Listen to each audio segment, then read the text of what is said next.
Animal एक ऐसी picture release हुई जो मेरे ख्याल से रणबीर कपूर के लिए एक लैंडमार्क मूवी बन गई, उसके साथ कई लोगों की लैंडमार्क मूवीज बन गई। मेरे पास ऐसी एक शख्सियत बैठी हुई है जिसका नाम है राजशेखर। राजशेखर, बहुत बहुत स्वागत है थैंक यू। कुक स्पीक्स के इस एपिसोड में आप हमारे कुक स्पीक्स में आए, तशरीफ लाए, उसके लिए मैं बहुत आभारी हूँ आपका। एनिमल के आपने 3 गाने लिखे हैं राजशेखर ने, तो बहुत ही हम्बल और बहुत ही सिंपल आदमी है राजशेखर। और अपने उत्तर प्रदेश से, बिहार से किस जगह से राजशेखर? बिहार में मधेपुरा एक जगह है। बिल्कुल है, मधेपुरा। मधेपुरा जो है वो नेपाल और बंगाल। तो पूरा परिवार वहीं है अभी आपका? जी। पिताजी माताजी? पिताजी माताजी गांव में मधेपुरा में। अरे क्या बात है, क्या बात है। जाते रहते हो? बिल्कुल जाता रहता। अच्छा लगता होगा बहुत अच्छा लगता। अब लोग थोड़ा जरा रिस्पेक्ट से देखते होंगे एनिमल के बाद? नहीं, ऐसा नहीं है। दरअसल क्या है कि छोटे कस्बे में ना तनुवर्स मनु ही, मतलब हमारे आसपास के इलाके से कोई फिल्म में गया नहीं था। तो तनुवर्स मनु के दिनों से ही जो खास करके यूथ है वो बहुत मैं बहुत फेवरेट हो गया उनका। आपने तन्नू वर्ड्स मन्नू से शुरुआत करी थी वर्ष 2011 में, और ये पिक्चर कैसे मिली राज? कुछ तो अपने हिस्ट्री के बारे में बताइए। आप बिहार के एक छोटे से कस्बे गांव से हैं और आप बंबई कैसे आए? आपने ये लिखने का शौक कहां से शुरू हुआ? तन्नू वर्ड्स मन्नू कैसे मिली आपको? कुछ तो बताइए। तो शुरुआत मधेपुरा से ही, वहीं पे शुरुआती पढ़ाई हुई। उसके बाद मैं भागलपुर गया, वहाँ पे TNB कॉलेज है, वहाँ से पढ़ाई हुई। उसके बाद ग्रेजुएशन के लिए मैं आ गया दिल्ली यूनिवर्सिटी। ओके। पर बचपन में घर में साहित्य का माहौल था। कौन था आपके घर पे साहित्य में? पिताजी माताजी? पढ़ते सब थे। मतलब हिंदी साहित्य में भी जो, मतलब यशपाल हो, प्रेमचंद हो, ये सारे राइटर की किताबें घर पे होती थी। क्या बात, क्या बात। पंत जी, निराला। अरे क्या बात है, तो सब बड़े मतलब रिस्पेक्टेड नाम है भाई। तो क्या माताजी का ज्यादा शौक था, रुझान, या पिताजी का? दोनों का। दादी का बहुत था। अच्छा। और बड़े दादा, मेरे अपने दादा तो किसान थे। दादाजी के बड़े भाई जो हैं थे, तो नहीं है, स्वर्गवास हो गया उनका। तो वो स्कूल में हेडमास्टर थे। ओके। और वो हिंदी साहित्य पढ़ाते थे और अंग्रेजी साहित्य पढ़ाते थे। ओके। तो वो आते जाते, मतलब कभी पंत गा रहे हैं, कभी शंकर प्रसाद गा रहे हैं, कभी महादेवी को गा रहे हैं, निराला को गा रहे हैं। तो एक तो वो था। और पिताजी और सबसे ज्यादा चाचा जी, जो मेरे पिताजी के छोटे भाई हैं, वो भी स्कूल में टीचर थे। मैं आपको बताऊं, आप जिनका नाम ले रहे हो, जितनी महान महान शख्सियतों का आप नाम ले रहे हो, लेखकों का नाम ले रहे हो, हमारे यहाँ लोग पढ़ते ही नहीं इन किताबों का। ये कितनी ताजुब की बात है। आप एक छोटे से कस्बे में बिहार में आप पंत जी का नाम ले रहे हो, प्रेमचंद जी का नाम ले रहे हो। यार ये तो मतलब क्या, इनको क्या बोलूं, किस स्तर पे रखोगे आप? तो ये कितनी बड़ी आपको शिक्षा तो घर पे ही मिल गई। तो इसका काफी इफेक्ट हुआ आपको? हाँ, मतलब बचपन से ये नाम बहुत ऐसा था, लगता था कि परिवार के ही वो हैं। और छोटे चाचा जो हैं मेरे, वो भी स्कूल में शिक्षक थे। तो उनका बहुत योगदान है हम सब घर के सारे बच्चों को मोटिवेट करने के लिए पढ़ाई की तरफ, और क्या पढ़ना है क्या नहीं पढ़ना है। तो इनफैक्ट एक समय में 11th-12th में मेरी थोड़ी सी, मतलब मुझे डांट भी पड़ी, पिटाई भी हुई मेरी, क्योंकि मुझे नॉवेल और साहित्य की तरफ बहुत ज़्यादा ही रुझान हो गया था। तो मैं स्कूल भी ले जाता था घर से। क्या नॉवेल, बात। नॉवेल निकाल के ले जाता था और वहाँ चुपके से। ज्यादा कौन सी नॉवेल्स पढ़ते थे उस जमाने में? एक आध कोई नाम बताओ। जैसे निर्मल वर्मा। क्या रे बाप रे बाप, क्या ऑथर थे भाई, क्या ऑथर थे साहब। तो मुझे याद है उनकी चीरों पर चांदनी, या पिछली गर्मियों में, कौवे और काला पानी, ये सब किताबें मैं। ये तो बचपन का आपका शौक रहा, तो पूरा बचपन की आपकी नींव बनी पूरी। जी। परिवार से। जी। और म्यूजिक कहाँ से आया? तो मेरे बाबा जो कि किसान थे, बहुत वो भजन गाते थे बहुत अच्छा। एक हाथ गा के बताओ। दर्शन दो घन श्याम नाथ, मोरी अखिया प्यासी रे। क्या बात है। आपकी भी आवाज बहुत मीठी है भाई। नहीं, मैं तो थोड़ा सा सुर से मुझे समझ में आता है जहाँ सुर से भटकता हूँ, पर देखो वो क्लास तो नहीं आएगा, पर अच्छा फिर भी एक अच्छा, तो काफी आपका एक इम्पैक्ट रहा अपने परिवार के साथ। जी। पहला ये, फिर आप दिल्ली यूनिवर्सिटी का, अपन दिल्ली यूनिवर्सिटी आए। दिल्ली यूनिवर्सिटी में मेरे लिए एक नई दुनिया खुली। मैं किरोड़ीमल कॉलेज गया वहाँ पर, और 17 मई को मगध एक्सप्रेस से। क्या बात, 17 मई वर्ष बताओ। 99 और मुझे ये भी याद है कि मेरा टिकट कंफर्म नहीं हुआ था, तो S7 में क्या मैं बात है, पेपर क्या बिछा के नीचे, देखो कितनी याद है तो आपको राजेश्वर, कितना रात, तो कितना याद है। तो आया मैं दिल्ली, और दिल्ली आके मैं पहली बार बिहार से बाहर निकला था, लगा कि अरे ये तो अलग ही दुनिया है, मतलब। और फिर दिल्ली यूनिवर्सिटी में एडमिशन हो गया। वहाँ पे पता चला कि अच्छा नाटक इस तरीके से भी होता है। मैं ड्रामा, जो हमारे क्रिमिनल कॉलेज का ड्रामा सोसाइटी है वो बहुत फेमस है, द प्लेयर्स नाम है उसका। इससे पहले हमारे गांव में वो डाकुओं के नाटक होते थे, उसमें पार्टिसिपेट करते थे। एक नाटक में मतलब मैं स्टेज पे नहीं गया था, पर जो एक्टर था वो, उस डायलॉग डिलीवरी उसकी उतनी अच्छी नहीं थी, तो आप बोलते होंगे पीछे। तैमूर लंग एक कैरेक्टर है तैमूर लंग। तो वो था स्टेज पे, वो एक्टिंग कर रहा था और मैं पीछे से प्रॉम्प्ट कर रहा था डायलॉग, मुझे याद है। तो हमारे गांव में रामनवमी पे और दिवाली के बाद मेला लगता है। ओके। तो उसमें हम लोग नाटक करते थे। अच्छा। गांव के लोग अभी भी करते हैं, पर वो नाटक बहुत अलग होते, मतलब उसमें एक दिन कोई धार्मिक नाटक होता था और एक दिन वो लुटेरी दुल्हन और इस सब तरह का जो एक डाकू और वो और लाउड एक्टिंग। जब दिल्ली यूनिवर्सिटी आए तो लगा कि अच्छा ये तो बिल्कुल अलग, मतलब इस तरह से जैसे हम लोग अभी बात कर रहे हैं ऐसे भी बात कर सकते हैं नाटक पे। और वहाँ पे मुझे एक गुरु मिले, केवल अरोड़ा नाम है उनका। और उन्होंने कुछ नहीं सिखाया, उन्होंने बस एक चीज उन्होंने सिखाई कि सवाल पूछना गलत नहीं होता है, दूसरों से और खुद से भी। और बहुत कमाल की जगह थी वो। वहाँ से मैं एक जो आजकल बोलते हैं ना 2.0, मेरा शिखर 2.0 वहाँ से देखता हूँ। अब जब पर्सपेक्टिव में देखता हूँ तो मुझे लगता है कि वो एक जगह जो टर्निंग पॉइंट था मेरे लाइफ का, जहाँ पर, क्योंकि नेचुरली आप गांव से सीधे इतने बड़ी पॉपुलेशन एरिया में आए तो टर्निंग पॉइंट तो होना ही था। और दुनिया भर के लिटरेचर के बारे में पता चला। अभी तक सिर्फ मतलब हिंदी लिटरेचर का। फिर बंबई कैसे पहुंचे? हमको तो फिल्मी सफर की शुरुआत बताइए। तो वो ये वहाँ पे नाटक करने लगा, नाटक का ऐसा चस्का लगा कि दिन रात नाटक ही करते थे, जबकि कोई फॉर्मल ट्रेनिंग नहीं थी। कोई फॉर्मल ट्रेनिंग नहीं थी। क्लास खत्म किए और ऑडिटोरियम पहुंचे, और जवानी के दिन थे। और मतलब तो अभी आप ऐसा क्यों बोल रहे हो? नहीं, मतलब उस बचपने के दिन थे, बचपने के दिन थे, और इतनी एनर्जी थी कि मतलब रात में 3 बजे तक नाटक कर रहे हैं, फिर सुबह 9 बजे से क्लास कर रहे हैं। एनर्जी लेवल बहुत। कॉलेज खत्म हुआ और लगा कि तो सपना था, खत्म हो गया।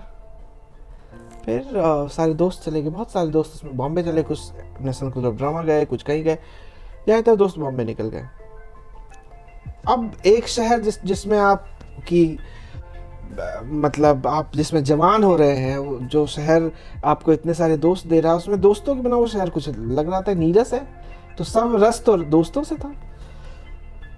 तो हमने कहा कि चलो हम भी बॉम्बे चलते हैं। मुंह उठाए पहुंच गए, कोई प्लान नहीं था फिल्मों में जाना है, क्या करना है, नहीं करना।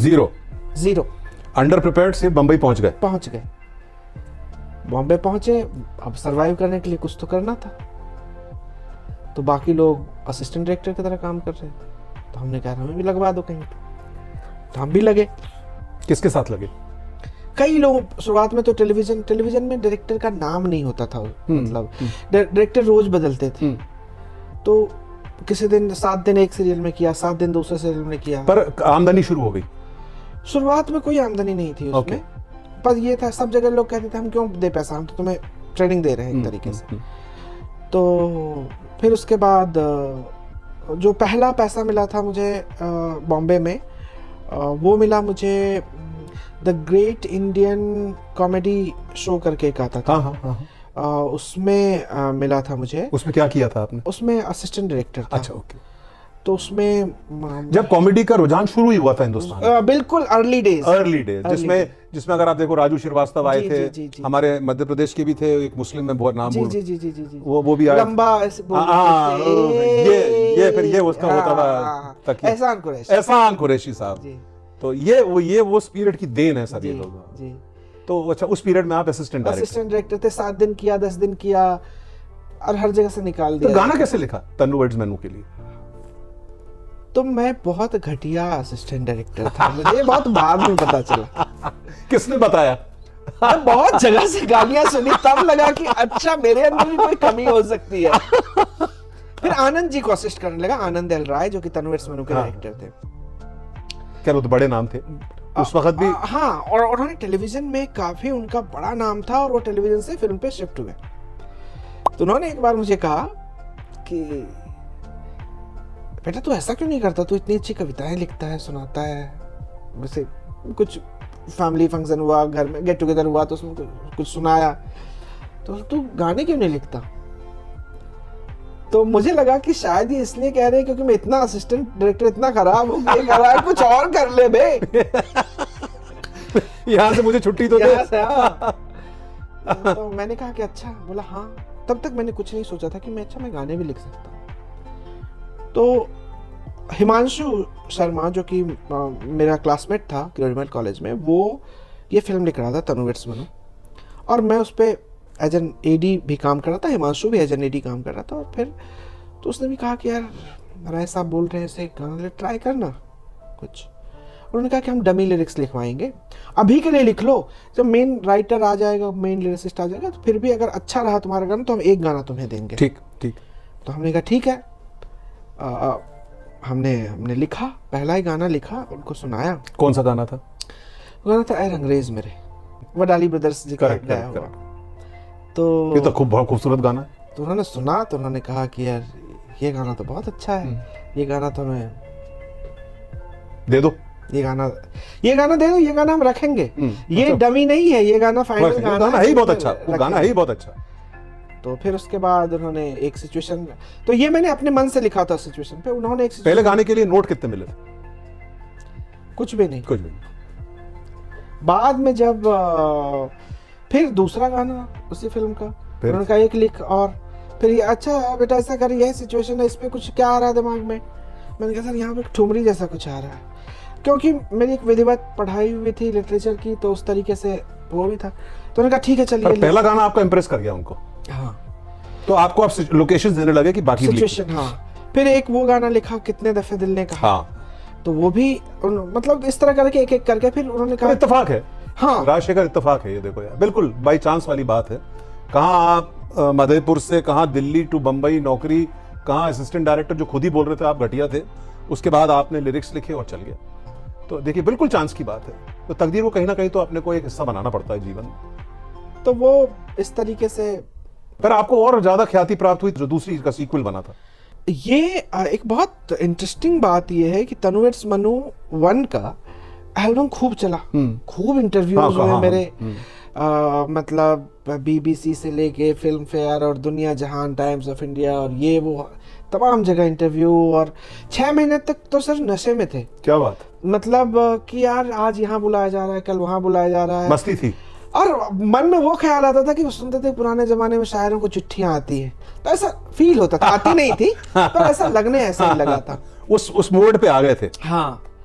6 महीने बाद जब रेंट देने का नोट नहीं होंगे, वो तो लगा कि यार नहीं। इसमें एक बात बताता हूँ कि आपने पूछा था कि पहले गाने के लिए कितने पैसे मिले। जब फिल्म खत्म हो गई तब आनंद जी ने कहा कि यार ये पैसे रख ले, ठीक है। मुझे याद है 15,000 रुपए मुझे चलिए था, कुछ तो मिला, कुछ तो आवक हुई, मिले थे। तो पर सॉन्ग 15,000 रुपए, तो 75,000 रुपए उन्होंने। और मैं जो असिस्टेंट डायरेक्टर की तरह काम कर रहा था, उसका मेहनताना कहीं ज्यादा था लिरिसिस्ट से। तो मैंने कहा गाली सुन के ज्यादा पैसे मिल रहे हैं, तारीफों से पैसे नहीं मिल रहे। तो पर उसके बाद मुझे पैसे खत्म हो गए। अब ये कॉन्फ्रेंस और लिट फेस्ट, म्यूजिक, देखिए ये भी होता है, ये जो आप इतने खुले दिल से बता रहे हैं कि ये भी होता है। ख्याति मिल गई, मशहूरियत हो गए, सब कुछ। मशहूरियत by the way Bhopali word है। अच्छा, आपने कहीं सुना नहीं होगा मशहूरियत, हम लोग उसको मशहूरियत बोलते हैं। अच्छा। तो सब कुछ मिला लेकिन नोट नहीं थे। देखिए ये भी एक नौबत आती है। उसको कैसे ओवरकम किया राजशेखर? और वही नहीं सर, काम भी नहीं था। अगले क्यों इतना अच्छा आपने लिखा, इतनी हिट मूवी गई, काम क्यों नहीं मिला? ये मुझे समझ में नहीं आया आज तक कि क्यों हुआ ऐसा। पर अब ये सोचने का वक्त भी नहीं था। ये था कि यार अब पैसे तो चाहिए, कैसे रहेंगे। और अब वो वक्त, मतलब आप एक बार वो सफलता का स्वाद चख लेते हैं कि यार मजा तो आ रहा है इसमें, तो हमने कहा कि चलो ठीक है अब कुछ करते हैं, तो हमने टेलीविजन लिखना शुरू किया। अच्छा, वापस। ओके। अब हम सावधान इंडिया। अच्छा, आपने लिखा उसमें? जी जी अरे जी, वाह। उसमें डायलॉग। पर सावधान इंडिया तो दिस बेस्ड ऑन एक्चुअल ना, फैक्ट्स में,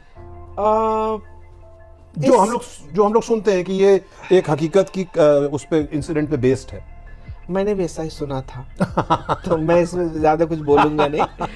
तो अब ये तो कॉन्ट्रडिक्टरी हो गया राजशेखर। नहीं चलिए खैर, नहीं अपन उसको नहीं, कुछ चीजें ऐसी थी जो थोड़ी काल्पनिक करते होंगे। हाँ, मतलब उसका ड्रामेटाइजेशन जो है वो तो होता ही, उसका नाट्य मेरे रूपांतरण। ख्याल से जो बेस होगा वो हकीकत होगा जी। थोड़ा उसको काल्पनिक जी। एंटरटेनिंग जी। करने के लिए बना जी। देते। और डायलॉग्स तो फिर भी लिखने हैं, मतलब वो तो अच्छा, फिर आपने उसके डायलॉग्स लिखना शुरू किया, और उससे एक मतलब सस्टेन किया मैंने खुद को बॉम्बे में। हाउ मेनी इयर्स, कितने वर्ष के लिए? लगभग 2-2.5 साल। ओके। और टेलीविजन ने अच्छा पैसा दिया। टेलीविजन इंडस्ट्री में पैसा अच्छा है, क्योंकि आप लगातार कर रहे होते हैं ना कुछ फिल्म के क्या टेलीविजन इंडस्ट्री में डेली के उसमें पैसा मिलता है या पर एपिसोड? पर एपिसोड। और तो ये 2-2.5 साल इस तरह चला। फिर तन्वर्स मनु रिटर्न्स, उससे फिर थोड़ा बेस बना। हाँ, वो आई, शुरुआत हुई उसकी, फिर वो आए, उसके गाने भी चले, अच्छे चले। फिर उसके बाद धीरे धीरे वो सांड की आंख और उरी, द सर्जिकल स्ट्राइक और ये सारी फिल्में धीरे धीरे आने लगी। तो एक मतलब लगा कि हाँ अब ये, क्या आप एक नई जनरेशन के गाने लिखने वाले हैं, और पुराने गानों का एक महत्व जो लोग बताते हैं कि आज भी पुराने गाने गुनगुनाए जाते हैं, और आपने एनिमल के गाने लिखे, अपन उसी पे आएंगे अभी। तो ऐसा क्यों है कि पुराने गानों का जो तत्व है या जो महत्व है या जो एक वेटेज है वो इतना खूबसूरत है कि आज भी हम पुराने गाने गुनगुनाते हैं और नए गाने को बहुत जल्दी भूल जाते हैं? ऐसा क्यों? इसमें ना इसमें 2 नजरिया है। अगर आप मुझसे पूछे तो मैं आज भी पंकज मलिक के गाने सुनता हूँ और एस.डी. बर्मन के सुनता हूँ, या लिखने में बाल कवि बैरागी से लेके राजा मेहदी अली खान और शैलेंद्र और ये सारे नाम। पर मुझे लगता है कि ये एक आधा सच है। अगर आज वो लोग जो कि 20 साल तक के हैं, 22 साल के हैं, 25 साल के हैं, मैंने जो नाम लिए हैं, मैं दावे के साथ कह सकता हूँ कि 95% लोग ये नाम नहीं, जो कि दुख की बात है, ये नहीं जानते हैं। उनके लिए एक नया ग्रामर है, नई दुनिया है, उस तरह। मैं आई एग्री राजशेखर, मैं उसी चीज पे आ रहा हूँ कि इवोल्यूशन हुआ है जी। गाने के अल्फाजों का इवोल्यूशन हुआ है, म्यूजिक का इवोल्यूशन हुआ है। मेरा जो प्रश्न ये नहीं था कि वो तो नहीं जानते, तो मैं भी जानता हूँ कि नहीं जानते। जैसे वो उनको नहीं जानते जो पुराने बुजुर्ग हैं, वो नए वालों को नहीं जानते। देखिए, तो एक जनरेशन की बात होगी। लेकिन मैं गाने की सार या गाने का महत्व की, अल्फाजों की महत्व की बात कर रहा हूँ। मैं एक छोटा सा प्रश्न, फिर आप बिल्कुल आराम से जवाब दीजिए। जैसे आज आपने लिरिक्स लिखे, एनिमल के ही आपने लिरिक्स लिखे, या तन्नू वेड से मन्नू के भी लिरिक्स लिखे, लिरिक्स अच्छे होंगे, मना नहीं कर रहा, लेकिन आप नहीं मानते कि म्यूजिक का उसमें बहुत बड़ा योगदान है, जो तरन्नुम जिससे हम कहते हैं शुद्ध भाषा में, और जो म्यूजिक के इंस्ट्रूमेंट्स जो यूज किए जा रहे हैं वो बहुत ही ईयर कैचिंग है।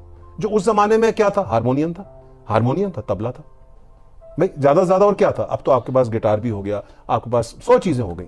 क्या उसका ये फर्क है कि गाना एकदम हिट होता है लेकिन कुछ दिनों के बाद फिजल आउट हो जाता है? मुझे लगता है कि इसमें अभी जो हमारी पूरी कोशिश भी ये रहती है, जब हमारी कह रहा हूँ तो मतलब हमारी कोशिश मतलब पूरी फिल्म फेटर्निटी की, हम ट्रेंडिंग चीज चाहते हैं, हम टाइमलेस चीज चाहते हैं। एग्रीड। हमें लगता है कि ये ट्रेंडिंग अलग है और टाइमलेस अलग। वही मैं कह रहा हूँ कि हम ट्रेंडिंग चाहते हैं पर हम टाइमलेस की तरफ हम एफर्ट ही नहीं करते।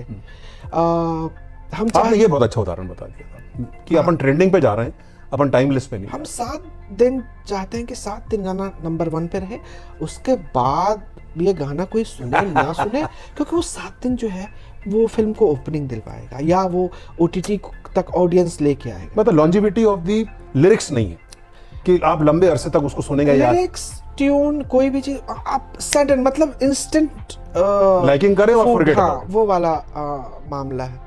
पर इस सब के बीच में भी नहीं, अच्छे गाने, कुछ गाने बहुत अच्छे आ जाते, बहुत अच्छे, ऐसा नहीं, क्वालिटी है।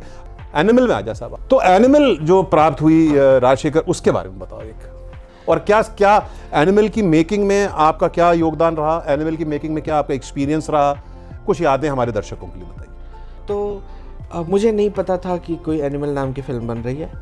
मैं रणबीर कपूर का बहुत प्रशंसक रहा हूँ और मेरा मन था उनके साथ कोई काम करने का। विशाल मिश्रा जो कि म्यूजिक डायरेक्टर है इस फिल्म के, उन्होंने कहा कि भैया ऐसे ऐसे हम स्टूडियो पे आइए, हम आपको उनका फ़ोन आया सीधा? हाँ, मिलवाते हैं। तो हमने कहा ठीक है।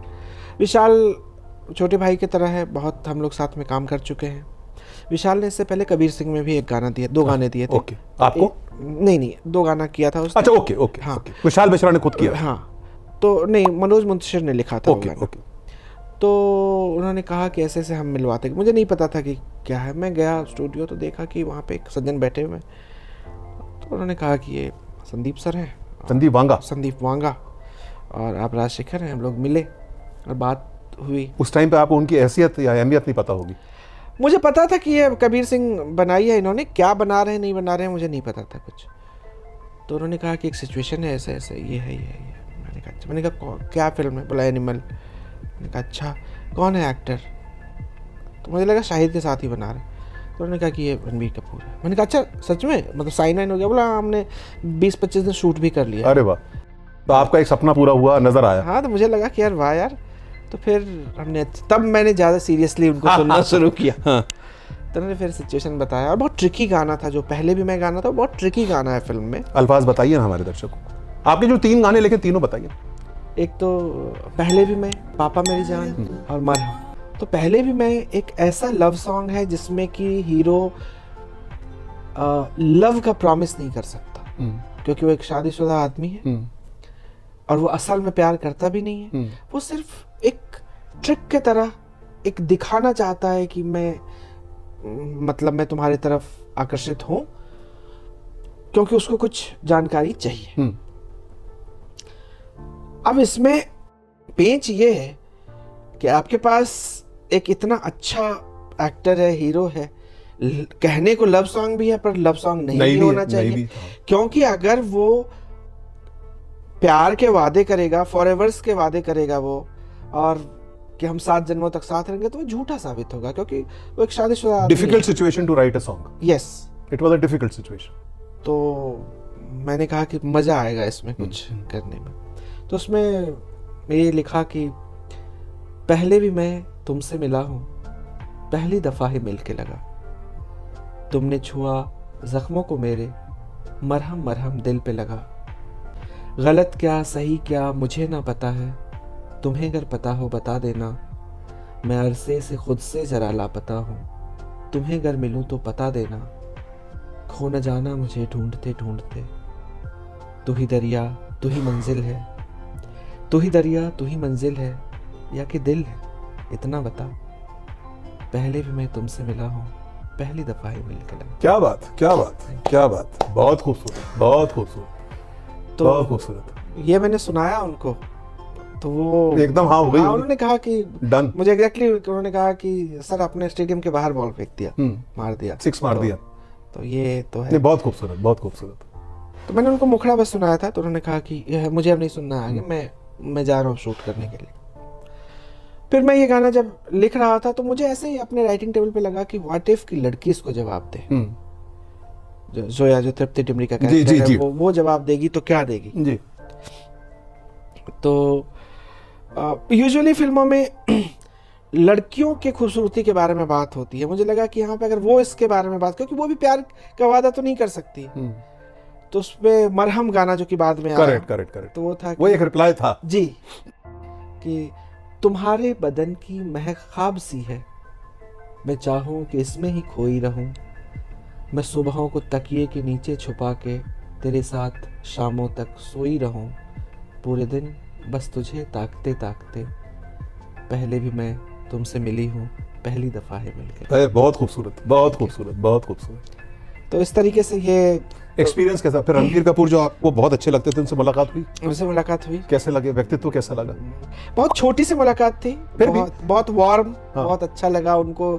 ये गाना फिल्म का सबसे अच्छा गाना लगता है, तो और मुझे ज़्यादा अच्छा लगा। और पापा मेरी जान जो है उसमें बहुत वक्त लगा था, 1 महीना लगा था उस गाने में, क्योंकि बहुत ही कॉम्प्लेक्स सिचुएशन था। एक लड़का जो कि अपने बाप से लड़ता भी है, वो प्यार भी करता है। प्यार भी करता है, वो उससे उम्मीद भी है तो नाउम्मीदी भी है। नाउम्मीदी है तो चाहता है कि किसी तरीके से ठीक हो जाए ये रिश्ता। तो वो एक कॉम्प्लिकेटेड रिश्ता था। हाँ, जिसने वो मूवी देखी वो पकड़ में आ जाता है। उपेक्षा है, अपेक्षा है, बहुत सारा मिक्स वो था।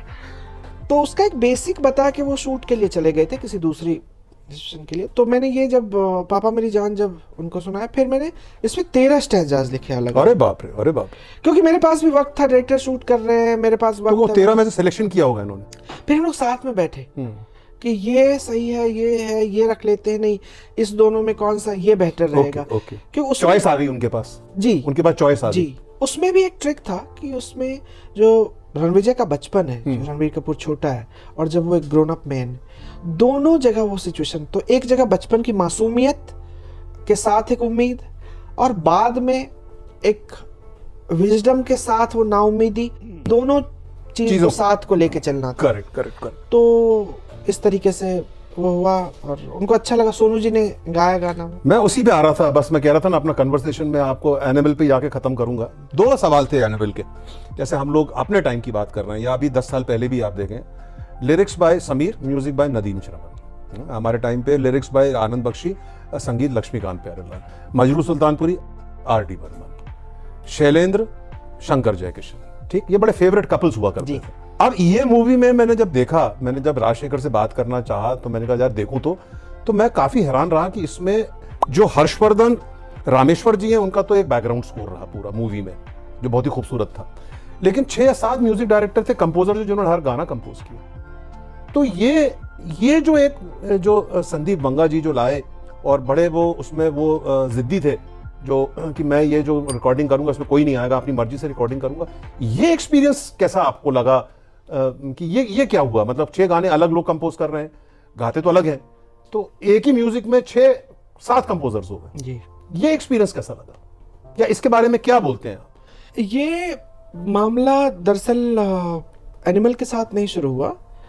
मुझे जहां तक याद आ रहा है कि आशिकी 2 नहीं हुआ, उसमें 1 या 2 या 3 थे, उसमें भी 3-4 पर इसमें तो काफी लंबी तादाद थी। जैसे कहता है अब एक, मेरे को लगता है अब एक स्टाइल बन गई कि अब ये होगा। अभी पिछले कुछ सालों से ये मल्टीपल कंपोजर्स, मल्टीपल लिरिसिस्ट का एक चलन नया शुरू हुआ है।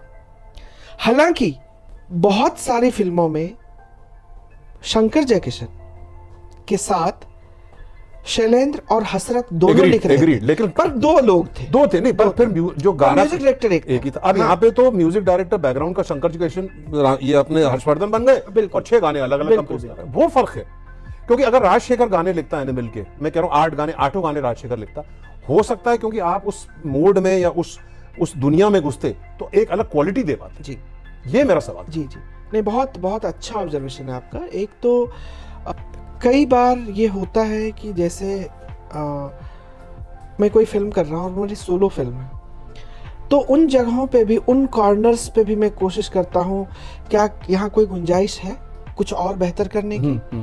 और मैं कई बार उसमें ये नहीं सोचता कि अच्छा डायरेक्टर ने ये ओके कर दिया है, मेरा काम खत्म हो गया, क्योंकि वो मेरी अकेले की फिल्म है। Correct. तो मैं ये सोचता रहता हूँ कॉन्स्टेंटली कि यार इसको मैं और कैसे बेटर कर सकता हूँ, इम्प्रूवमेंट कैसे होगा। तो एक तो ये है, ये चलन क्यों आया? ये चलन मुझे लगता है कि कई सारे इसमें बहुत बड़ा हाथ लेबल का होता है। दूसरा, म्यूजिक लेबल उनको लगता है कि अच्छा ये गाना, उनके पास बहुत सारे लोग पिच करते हैं, उनको लगता है ये गाना है, चॉइस ऑफ सिलेक्शन बन जाती है। हाँ। मैं 6 में से भाई मेरे को राजशेखर का 2 ही अच्छे लगे, मुझे इसका अच्छा लगा, सब अच्छों को लेके बना। पर मेरा उसमें ये था कि अगर राजशेखर एनिमल के गाने लिखता और शुरू से लेके अंत तक सेट में बैठा रहता, ये मेरा सोच है जी, ये मेरा सोच है, गलत भी हो सकता हूँ, ऐसा नहीं, तो मेरे ख्याल से क्वालिटी या जो वेटेज या जो एक डेप्थ है ज्यादा अच्छी आती। ये बिल्कुल आप सही कह रहे हैं। कम से कम मैं अपने तरफ से पता नहीं, क्योंकि आप एक लिखने वाले हैं, तो अगर आप सेट पे बैठे रहते तो हो सकता है क्वालिटी थोड़ी अच्छी आती, या जैसे मैंने बताया एक सोच है। मुझे लगता है कि इसमें भी 2 पहलू हैं। एक, ये मल्टीपल कंपोजर्स के साथ ना अच्छी चीज, इसमें एक अच्छा पार्ट भी है इसका, इसमें बहुत सारे ऐसे कंपोजर्स और लिरिसिस्ट को चांस मिलता है। वो अंबाला में बैठा हुआ है, वो नहीं अफोर्ड कर सकता है कि वो बैंक की नौकरी कर रहा है, उसको नहीं है कि वो बॉम्बे जाके स्ट्रगल करे, पर उसने एक गाना बहुत अच्छा बनाया है, तो वो यूज हो सकता है, वो यूज हो सकता है। इस तरीके से एक लेवल पे डेमोक्रेटिक हुआ है मामला कि आज शुभ करके एक बैंड है, वो लखनऊ में बैठे हुए लड़के, इस तरीके से बहुत रिमोट एरिया से तो उनके गाने सेलेक्ट कर लेते हैं। वो गाने अपने भेजते हैं कि बस साहब हमने ये गाना बनाया है, देखिए आपको कहीं लगता है। इस तरीके से उनके गाने लगते जाते हैं, अगर कहीं अच्छा लगा। मैंने बताया हर चीज का एक एडवांटेज होता है, बिल्कुल। हर चीज का एक डिसएडवांटेज होता है। ये एडवांटेज है कि आप ज्यादा बच्चों को चांस दे पा रहे हैं, जो बेचारे बंबई नहीं आ सकते। और हो सकता है क्वालिटी अच्छी भी हो, ऐसा नहीं है, ये तो मेरा सोच था, क्योंकि आप एक लिखने वाले हैं तो इसलिए मैंने सवाल पूछा। नहीं, पर जो आपने कहा वो कई बार मुझे महसूस होता है कि अगर मैं ये फिल्म पूरी कर रहा होता, एनिमल नहीं कोई भी और फिल्म, XYZ फिल्म, कोई भी फिल्म, तो मैं जिस तरीके से उसमें इन्वॉल्व होता, अभी मुझे सिर्फ सिचुएशन पता है। एग्जैक्टली वही मैं एग्जैक्टली वही आपसे पूछ रहा था। बिल्कुल शुरू से आखिरी तक बैठते, बिल्कुल वो आप घुल जाते पूरा। बिल्कुल हो सकता है क्वालिटी अच्छी होती, पर ये एक इसका नेगेटिव रहा। दूसरा पॉजिटिव ये रहा, जैसे आपने बताया, रिमोट एरिया से बच्चों को चांस मिला। जी, सोनू निगम, समाप्ति तो उन्हीं से करेंगे साहब, मेरे तो फेवरेट है सोनू निगम साहब, कमाल है। कमाल है, कमाल। आपके तो गाना उन्होंने गाया, मेरा गाना रिकॉर्डिंग में थे आप? मैं था। एफर्टलेस गाते होंगे उन्होंने, मुझे लगता है कि सोनू जी की खास बात है, मतलब वो आएंगे स्टूडियो में, उनके पास एक ब्रीफकेस है पुराने जमाने का, ओके, वो खोलेंगे, वो उससे एक मोटी सी डायरी निकालेंगे, डायरी भी नहीं कहना चाहिए, वो बही खाता जैसा जो होता है, उसमें वो डेट लिखेंगे, ये क्या है आज डेट, म्यूजिक डायरेक्टर का नाम, फिल्म का नाम, डायरेक्टर का नाम, प्रोडक्शन आपका रिकॉर्ड मेंटेन करने के लिए, और उसके नीचे वो पूरा लिरिक्स खुद लिखेंगे।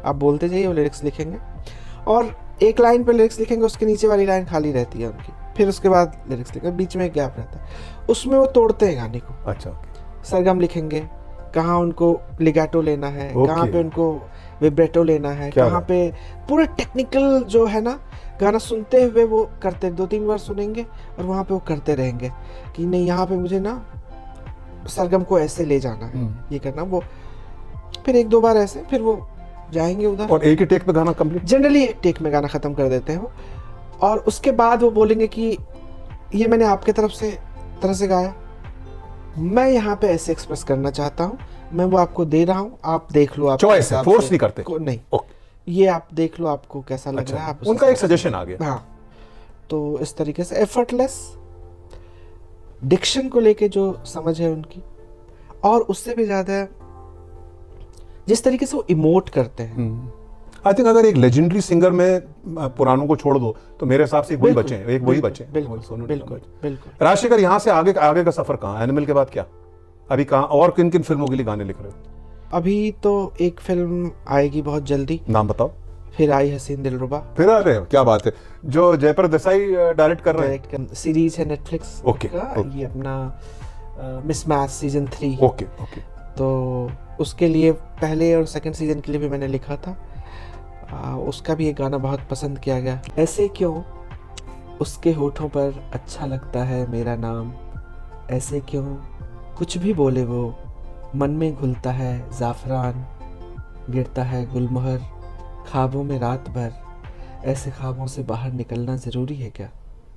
और आपके लिए और भोपाल के लिए, जी जरूर साहब। अक्सर तुमसे मिलकर मुझको घर सा लगता है, फिर क्यों दिल ही दिल में कोई डर सा लगता है, बीता जो वाक़या सोचूं मैं क्यों भला, बीती बातों से दिल को दुखाना ज़रूरी है क्या। क्या बात है सर, क्या बात है राजशेखर, ये हमारे भोपाल के लिए बोल दिया आपने, तो समाप्ति करनी पड़ेगी आपको। बहुत अच्छा लगा राजशेखर, आप आए और वक्त निकाला, आप बिजी थे, तो मुझे उम्मीद है कि राजशेखर जी के साथ ये जो थोड़ी सी गुफ्तगू हुई है हमारी अच्छी लगेगी। हम लोग की शुभकामनाएं आपके साथ Rajshekhar, and thank you so much.